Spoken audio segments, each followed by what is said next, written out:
Very good evening to all of you. Welcome to our channel Gyan Prapti academy banking.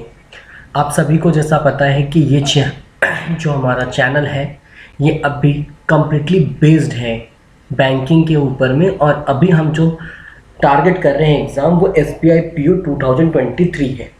ठीक है, अब हम आज से एक नया टॉपिक स्टार्ट कर रहे हैं अर्थमेटिक का। ठीक है, अर्थमेटिक में आज हम स्टार्ट करने जा रहे हैं परसेंटेज को। इससे पहले इस चैनल पे ही आपको स्मार्ट कैलकुलेशंस के 3 वीडियो अपलोड किए गए हैं, और उससे पहले एक नोटिफिकेशन बेस्ड वीडियो अपलोड किया गया है। उसका बेस 2022 है, क्योंकि आप सभी को पता है कि 2023 का पेपर SBI PO 2023 का पेपर जो टेंटेटिव डेट दिया गया है वो अप्रॉक्स दिसंबर का है। तो हम इतना वेट नहीं करेंगे कि पहले डेट्स आ जाए या 2023 का नोटिफिकेशन आ जाए, क्योंकि 2023 का अगर नोटिफिकेशन आता है और उस कंडीशन में अगर हम क्लासेस स्टार्ट करेंगे तो फिर हमारा क्लासेस क्या हो जाएगा, बहुत लिमिटेड हो जाएगा, और हमें कॉन्सेप्ट्स को बहुत जल्दी कंप्लीट कराना पड़ेगा, और उसमें बहुत सारे बच्चों को प्रॉब्लम्स आती हैं। तो इस चीज़ को ध्यान में रखते हुए हमने क्लासेस को इस प्रकार डिज़ाइन किया है अभी से कि जो भी थोड़ा वो चेंज होगा वो हम नोटिफिकेशन के बाद अपडेट कर देंगे आपको। रैदर उससे पहले जो 2022 का सिलेबस रहा है उसको हम बेस मानते हुए क्लास को स्टार्ट कर रहे हैं। चलिए, तो आज हम स्टार्ट करते हैं अपना नया टॉपिक जिसको हम कहते हैं परसेंटेज।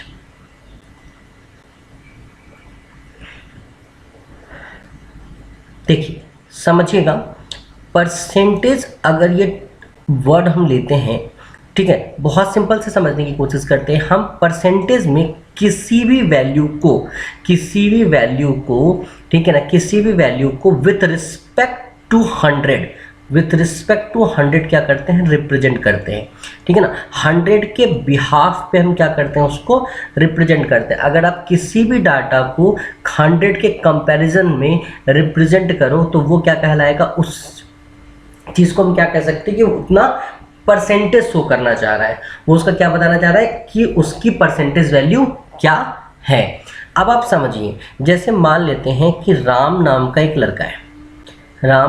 लड़का है जिसने एक पेपर दिया। हाँ, ठीक है, मान लीजिए कि उसने 9th क्लास का पेपर दिया और उस पेपर में उसको 450 मार्क्स आते हैं। वो गॉट कितना करता है, वो ऑब्टेन कितना करता है, ये उसका ऑब्टेंड मार्क्स है, कितना है 450। और टोटल एग्ज़ाम कितने का हुआ था आपका, टोटल मार्क्स जो था वो आपका था 600। कितना था, 600। तो अगर मैं पूछूं कि बताइए आउट ऑफ 100 इसने कितना स्कोर किया है, राम ने आउट ऑफ 100 कितना स्कोर किया है। ठीक है, तो देखो आप क्या करते हैं, आप करेंगे कि भाई अगर 450 आउट ऑफ कितना है, 600 है, 450 आउट ऑफ कितना है, 600 है, तो मुझे अगर इस 600 को क्या बनाना है, 100 बनाना है। अगर मुझे इस 600 को क्या बनाना है, 100 बनाना है, तो फिर 450 की वैल्यू क्या होगी, देन उस कंडीशन में 450 की वैल्यू क्या होगी। इस चीज़ को हम 2 तरीके से समझ सकते हैं। पहला काम तो हम ये कर सकते हैं कि भाई इस डाटा को हम इस प्रकार लिख लें कि अगर 450 अपॉन 600 है तो x अपॉन क्या है, 100 है, x अपॉन क्या है, 100। और यहाँ से आप क्रॉस मल्टीप्लिकेशन करके वैल्यू निकालिए कि 450 अपॉन 600 मल्टीप्लाई बाई 100, तो डैट इज सॉल्व बाई 100। ये 6 7 जा और 5 जा, तो x की वैल्यू कितनी हो जाएगी, 75। तो आप ये कह सकते हो कि आउट ऑफ 100 उस बच्चे का स्कोर कितना है, 75 है। आउट ऑफ 100 उस बच्चे का स्कोर कितना है, 75 है। एक तो तरीका ये हुआ कि आप 2 इक्वेशंस के फॉर्म में, एक इक्वेशन में 2 न्यूमरेटर और डिनोमिनेटर के फ्रैक्शंस को क्या कर सको, कंपेयर कर सको। तो वहां से यूजिंग अ कंपैरिजन मेथड आप बता सकते हैं कि x की वैल्यू क्या है। ठीक है। दूसरा तरीका क्या हो सकता है? ये तो आपका फर्स्ट मेथड हो गया, ये तो आपका फर्स्ट मेथड हो गया। चलिए सेकंड मेथड को कैसे इंप्लीमेंट करेंगे? ठीक है, सेकंड मेथड से जैसे कि मान लीजिए हमें अभी तक पता था कि बच्चे ने स्कोर कितना किया, 450 आउट ऑफ 600। तो आपको ये पता है कि जब भी कोई भी फ्रैक्शन होता है और उसे हमें परसेंटेज में कन्वर्ट करना होता है। किस में कन्वर्ट करना होता है? परसेंटेज में कन्वर्ट करना होता है। तो आपने लॉजिक पढ़ा था कि उस फ्रैक्शन में आप 100 से क्या कर दो?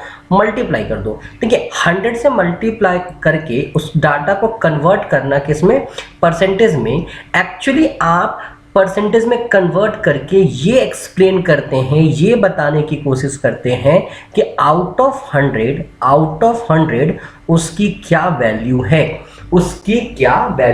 है, तो हमें बेसिक ये समझना होता है कि फ्रैक्शन का मतलब सिर्फ इतना है कि किसी भी डाटा को, किसी भी वैल्यू को जब हम 100 से रिप्रेजेंट करेंगे, 100 के बिहाफ में रिप्रेजेंट करेंगे, तो उसकी वैल्यू जो भी आ रही होगी वो उसका क्या कहलाएगा? उतना परसेंटेज कहलाएगा। अब हम एक एग्जांपल लेते हैं। देखिए जैसे कि मान लेते हैं, देखिए जैसे कि मानते हैं कि अपने पास एक डाटा है। इस टेबल के बारे में हम डिस्कस करेंगे भी रुक के, उससे पहले हम ये देखते हैं। जैसे हमारे पास एक डाटा है, डाटा क्या दिया हुआ हमें? हमारे पास एक डाटा दिया हुआ है। उस डाटा में ये कहा जा रहा है कि मान लीजिए कि एक क्लासरूम है। चलो हम बात करते हैं, एक हमारा एस सेक्शन है, सेक्शन एस है, ठीक है, किसका? बैंकिंग का। मतलब हमने एस इंडिकेट किया एसबीआई के लिए। बैंकिंग का एक सेक्शन है एस, जिसमें मान लेते हैं कि हमारे पास 150 स्टूडेंट्स हैं। ठीक है, 150 स्टूडेंट्स हैं। ठीक, आज की क्लास में टुडेज क्लास का फर्स्ट अटेंडेंस, ठीक है ना, पहला जो अटेंडेंस लिया गया उसमें ये देखा गया कि क्लासरूम में 120 बच्चे आए हैं। कितने बच्चे आए हैं? 120 बच्चे। चलो हम पूछते कि चलो इतने पे बताओ कि क्या परसेंटेज है क्लासरूम का। तो आप क्या करोगे? आप कहोगे sir 120 upon 150 multiply by 100। Solve करेंगे, 0 से 0 कैंसिल हो जाएगा, 3 से कट होके 4, 3 से कट होके 5, 20 टाइम्स। आप कहेंगे सर 80% बच्चे आज आए, 80% बच्चे आज आए। ठीक है, अब मान लेते हैं कि सडन ऐसा हुआ कि लाइट चली गई और कुछ बच्चे बोले कि सर मुझे गर्मी लग रही है, अब तो मैं जा रहा हूँ। ठीक है ना, मुझे आज की क्लास मैं ऑनलाइन कर लूँगा। ठीक है, अब मैंने देखा कि अब सेकेंड टाइम जब अटेंडेंस लिया गया तो क्लासरूम में 60 स्टूडेंट्स बैठे हैं। कितने बैठे हैं? 60 स्टूडेंट्स बैठे हैं। अगर मैं बोलूँ कि अब बताओ कि बच्चा कितना परसेंट क्लास में सेशन को अटेंड कर रहा है, कितने परसेंट ऑफ स्टूडेंट्स क्लास को अटेंड कर रहे हैं, तो अब यहाँ पे दो बात आती है। सबसे पहला कि आप इस 60 को किससे कंपेयर करोगे? 150 से, कि 60 अपॉन 150 मल्टीप्लाई बाय 100। ठीक है, तो अगेन सॉल्व कीजिए, ये हो जाएगा आपका 2, हो जाएगा आपका 5। आप कहेंगे सर 40% बच्चा क्लास को अटेंड कर रहा है, 40% बच्चा क्लास को क्या कर रहा है? अटेंड कर रहा है। ठीक है, वहीं कुछ बच्चे ऐसा भी कह सकते हैं कि सर नहीं, क्लासरूम में तो 50% बच्चा है, क्लासरूम में तो 50% बच्चा है। तो यहाँ पे आपको ये समझना पड़ेगा कि दोनों के आंसर में कॉन्फ्लिक्ट क्यों आ रहा है, क्योंकि एक बार डाटा को 150 से कंपेयर किया गया और एक बार डाटा को 120 से कंपेयर किया गया है। ठीक है, ये बच्चा एक्चुअल स्ट्रेंथ के अकॉर्डिंग बोल रहा है कि 40% है और ये बच्चा सुबह के अटेंडेंस के रिस्पेक्ट बोल रहा है कि 50% है। तो हमें ये बात समझना पड़ेगा कि हम सिचुएशन टू सिचुएशन, ठीक है ना, हम सिचुएशन टू सिचुएशन जब वैल्यू फाइंड आउट करते हैं तो परसेंटेज वैल्यू चेंज हो रही है। परसेंटेज वैल्यू क्या हो रही है? चेंज हो रही है। ठीक है, इस बच्चे ने जो 50% बताया, ठीक है, इस बच्चे ने जो 50% बताया वो इस 60 को किससे कंपेयर कर रहा था? 120 से, यानी कि सुबह के अटेंडेंस से कंपेयर कर रहा था। और ये बच्चा किससे अटेंडेंस कंपेयर कर रहा था? ये बच्चा 150 से कंपेयर करने की कोशिश कर रहा था। यानी कि अगर मैं इसको दूसरे सिंपल शब्दों में और बात करने की कोशिश करूं, जैसे कि ये कंटेनर है, ये कंटेनर को मैं कहूं कि ये यहाँ से लेके ये पूरा फिल है वाटर से, ठीक है, तो बच्चा कहेगा कि ये 100% वाटर है। ये क्या है आपका? 100% वाटर है। अब मान लीजिए कि कुछ लीकेज हुआ और यहाँ से वाटर गिर गया। अब इस कंटेनर में इतना पानी बचा है, आप तब तक देख लिए थे, आपने लीकेज बंद कर दिया, ठीक है। अब दो तरीके हैं। अगर आप कंटेनर के एक्चुअल इनिशियल कंडीशन से कंपेयर करोगे तो बोलोगे सर 70% वाटर बचा है हमारे पास।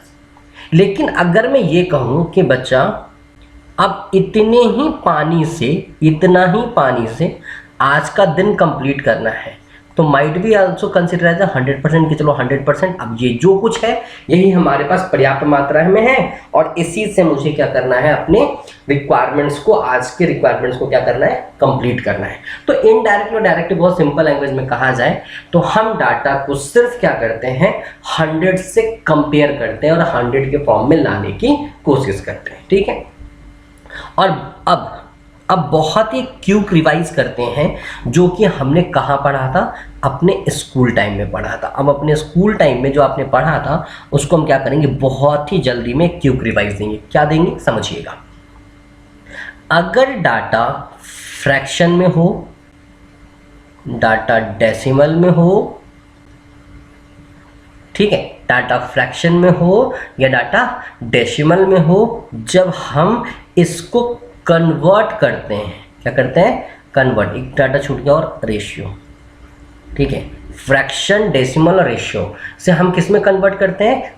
परसेंटेज में कन्वर्ट करते हैं। किस में कन्वर्ट करते हैं? परसेंटेज में कन्वर्ट करते हैं। तो ध्यान रखिएगा, हमेशा क्या होता है? मल्टीप्लाई बाय 100 होता है। हमेशा क्या होता है? मल्टीप्लाई बाय 100 होता है। जब भी आप फ्रैक्शन को, डेसिमल को, रेशियो को किस में कन्वर्ट करोगे? परसेंटेज में कन्वर्ट करोगे, तो आपको क्या करना पड़ता है? मल्टीप्लाई बाय 100 करना पड़ता है। वहीं परसेंटेज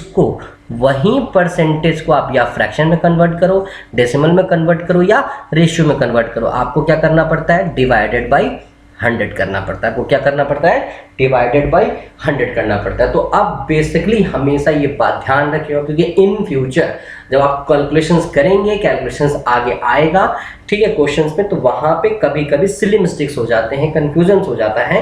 तो उस कंफ्यूजन को दूर करने के लिए आप ये डाटा ध्यान रखिएगा कि फ्रैक्शन, डेसिमल, रेशियो कभी भी कन्वर्ट किस में होगा? परसेंटेज में कन्वर्ट होगा। तो आपको क्या करना होता है? मल्टीप्लाई बाय 100 करना होता है।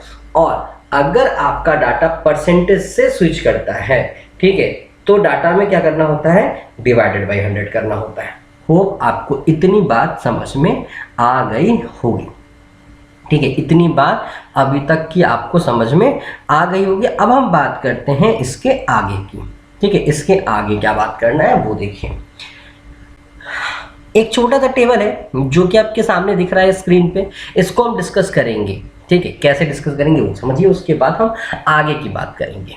जैसे अभी हमारा मेन टारगेट तो ये 1 = 1, तो 1/1 = 100%। समझिएगा, हम 1 को कितना कहते हैं? 100 कहते हैं, 100% कहते हैं। हम 1 को क्या कहते हैं? 100% कहते हैं, ठीक है ना। अब हमने क्या किया कि 1/1 लिख दिया। क्या लिख दिया? 1/1 लिख दिया। क्यों लिख दिया? क्योंकि अभी हम डाटा को फ्रैक्शन में ले जाएंगे और मुझे अगर 1 को फ्रैक्शन में लिखना होगा तो मैं 1/1 ही लिख सकता हूँ, ठीक है।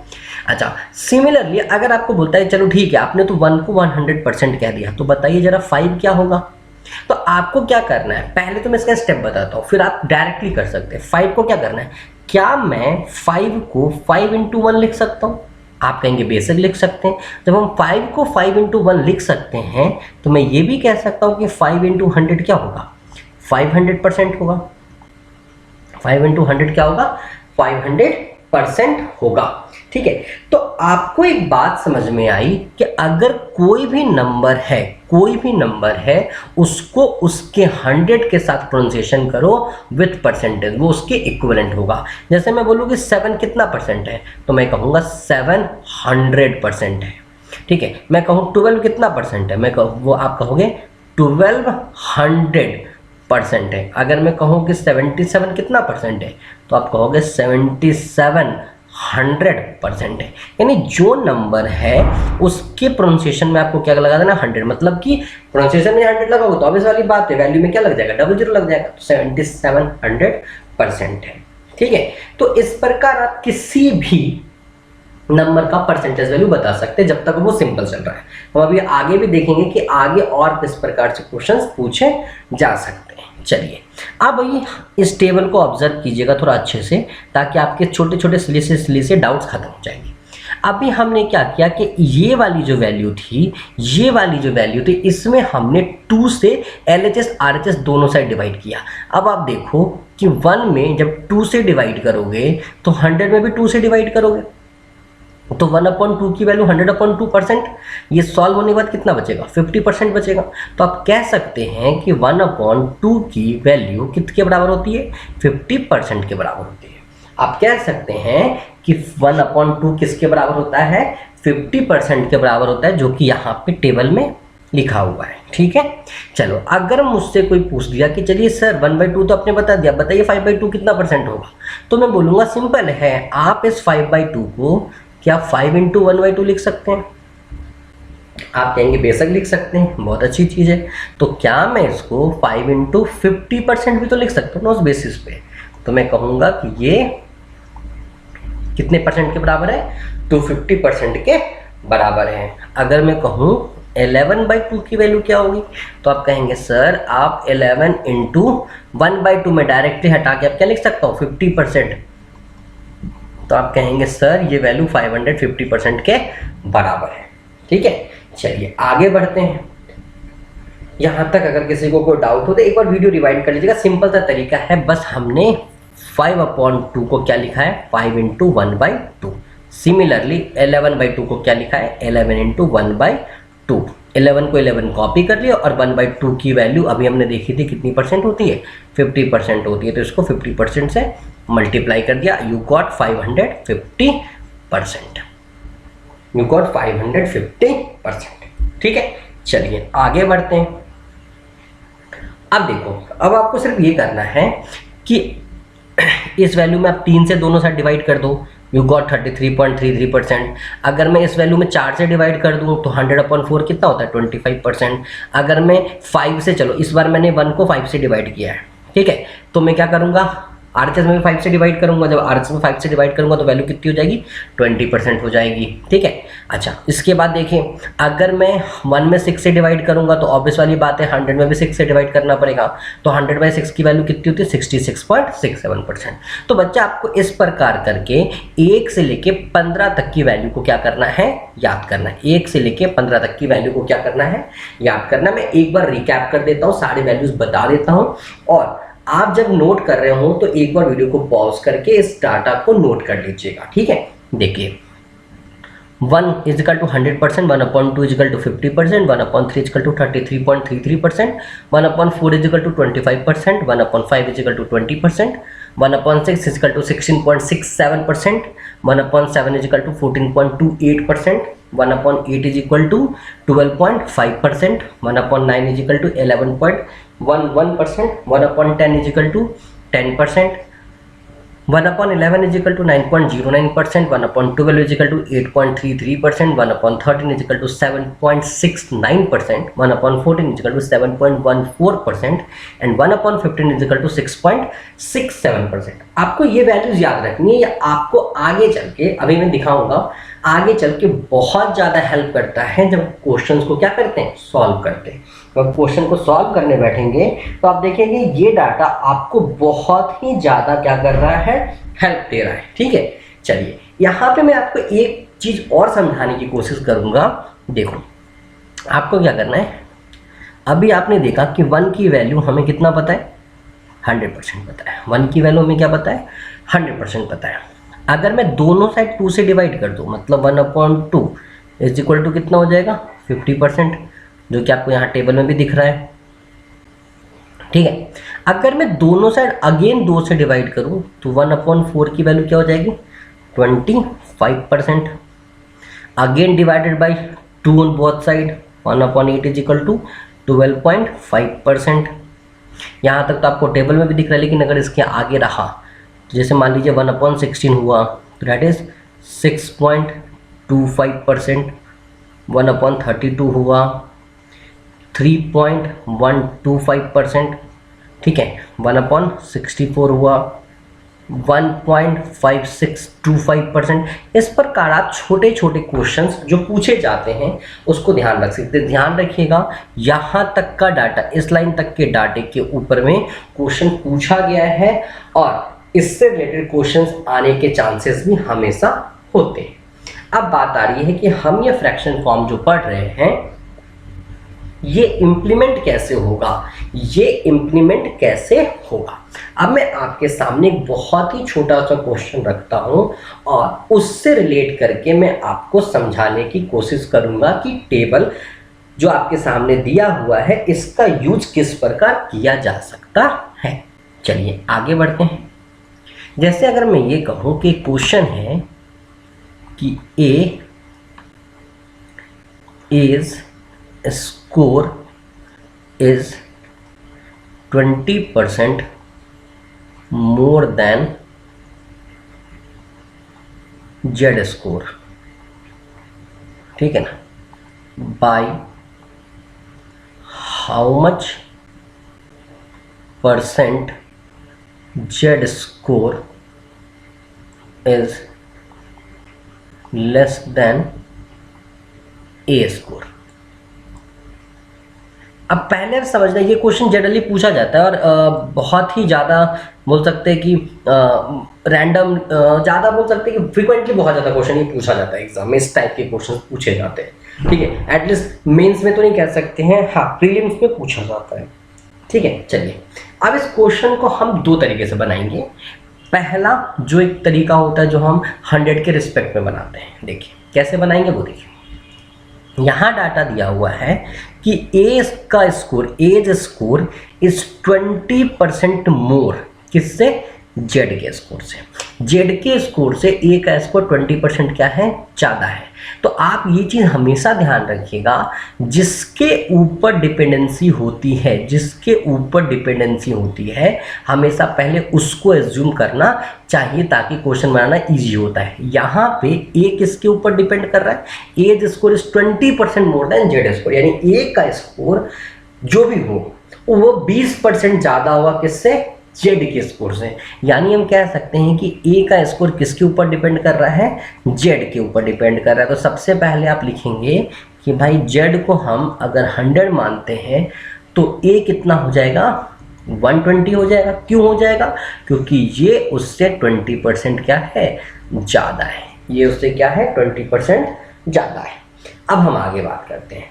अगला क्वेश्चन क्या पूछा है, सॉरी अगले में क्वेश्चन क्या पूछा है, क्वेश्चन ये पूछ रहा है कि how much % Z score is less, Z का स्कोर कितना % लेस है। अभी हमने आपको बताया था कि जब भी परसेंटेज निकाला जाता है तो किसी के बिहाफ पे निकालते हैं, ठीक है। यहाँ पे जेड के स्कोर की कंपैरिजन, यानी जेड को किसके बिहाफ से बात किया जा रहा है, ए के बिहाफ पे बात किया जा रहा है। तो सबसे पहले ये देखो कि जेड और ए के बीच में डिफरेंस क्या है, यानी कि जेड कितना लेस है।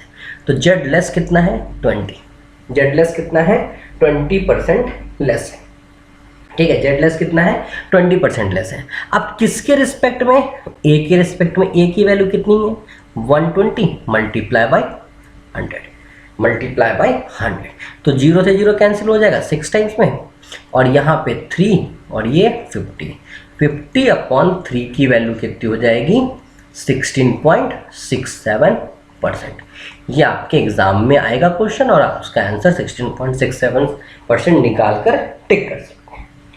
अब बात आती है यहाँ पे ऑल्टरनेट में कैसे सॉल्व होगा। तो ऑल्टरनेट में आपको पता है कि अगर मुझे सॉल्व करना, जैसा मैंने कहा कि ऑल्टरनेट में सॉल्व करते समय हम किसका यूज़ करेंगे, फ्रैक्शन मेथड का यूज़ करेंगे। तो फ्रैक्शन मेथड कैसे इंप्लीमेंट किया जाएगा वो देखिए।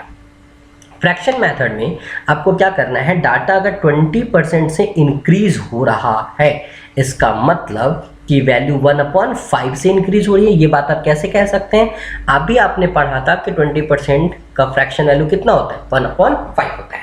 अगर डाटा 1/5 से इंक्रीज हुआ है, यानी कि z के रिस्पेक्ट में a का स्कोर 1/5 से इंक्रीज हो रहा है, तो उस केस में z की जो स्कोर वैल्यू है वो a से कितना कम होगा, तो वो a से 1/6 कम होगा। वो a से कितना कम होगा, 1/6 कम होगा। और 1/6 की परसेंटेज वैल्यू आपको पता है कितनी होती है, 16.67%, जो आप डायरेक्टली बता सकते थे। अब बात ये होता है कि सर मैं कैसे समझूंगा कि 1/5 से इंक्रीज हुआ है तो 1/6 से डिक्रीज होगा, 1/7 से क्यों नहीं होगा। तो देखिए उसके लिए आपको ये टेबल हमने यहाँ पे रखा है। अगर कोई डाटा 1/1 से इंक्रीज हो रहा है, ठीक है, तो उस कंडीशन में उसके रिस्पेक्टिव जो भी डाटा है उसके रिस्पेक्ट में जो डिक्रीज होगा वो किससे होगा, 1/2 से होगा। यानी कि अगर मैं आपसे 100% से इंक्रीज कर रहा हूं तो आप मेरे रिस्पेक्ट में 50% से क्या कर रहे होंगे, डिक्रीज कर रहे होंगे।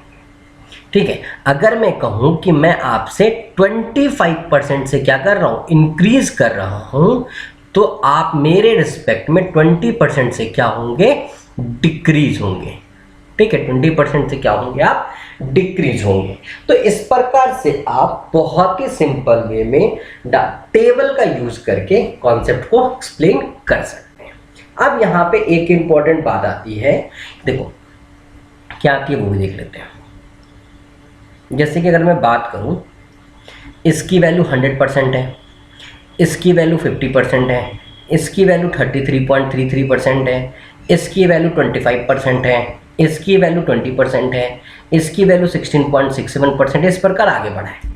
अब किसी के दिमाग में यह आया कि सर मान लीजिए मेरे एग्जाम में आ गया कि 40% से अगर कोई वैल्यू इंक्रीज कर रही है, 40% से इंक्रीज कर रही है, तो फिर से डिक्रीज कितने परसेंट से करेगी, और ये तो वैल्यू चार्ट टेबल में है ही नहीं, तो मैं कैसे सॉल्व करूंगा। बहुत सिंपल है।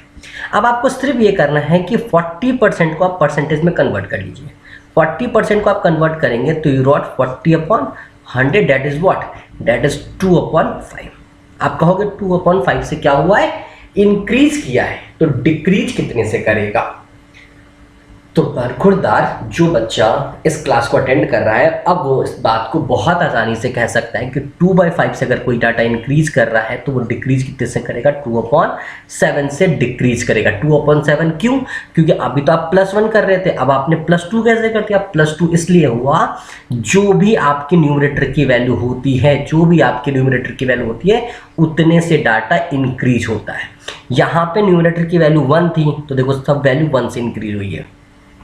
3 से 4 हुआ है क्योंकि न्यूमरेटर 1 है, 4 से 5 हुआ है क्योंकि न्यूमरेटर 1 है।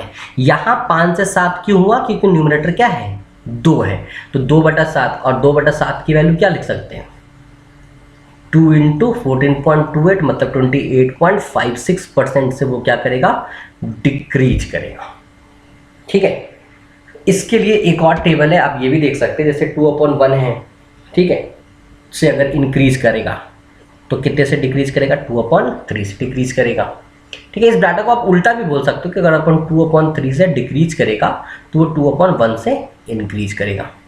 जैसे रफली मान लीजिए एक और एग्जांपल लेते हैं, 60% का हमने एग्जांपल लिया, 60% को कन्वर्ट कराइए 3/5।